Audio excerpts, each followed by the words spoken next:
world is going to change like never before. So how do you have an advantage there? You have to master 3 skills. You have to pattern recognition so that you're not fearful. Yeah. A lot of fear is because you think this is the only time this happened. Politically, it will never have been this way. It's bullshit. I can show you stuff that makes Republicans and Democrats look nice to each other from the past. You know, when you recognize a pattern, you go, okay, this has happened before, and seasons are one of those patterns, right? And then you're not fearful. And then the second part, it's not random. The second skill is mastering really pattern, utilization. That's what gives you power in your life. Because now a baby can't get out of this room until they recognize almost all rooms have an exit. And if I look around there, it's shaped a certain way, and there's a handle that if I push, pull, I can get out of here. If you don't, you're trapped. So pattern recognition is power. At a little level, get out of the room. At a big level, if you look at somebody that's great in business, like how do I have all these companies?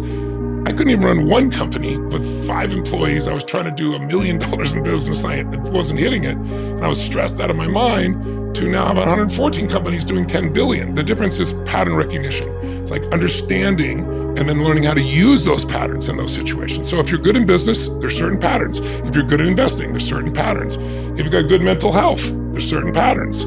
If you're physically well, there's certain patterns. If you know somebody's a good dancer, they recognize how to use patterns to produce a specific result. Spielberg has made movies for 40 years.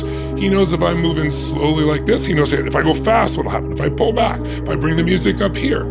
So anyone you know that you probably respect and like, doesn't just recognize patterns, they got great at using them.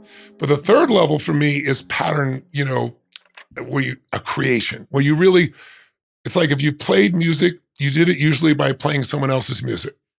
Beethoven, Bach, whoever you did, you learned someone else's patterns. And you did that long enough, you could use it. And then one day you start to come through. You start to become a creator, right? We stand on the shoulders of the people before us. And so those 3 skills are how you can compete or do well.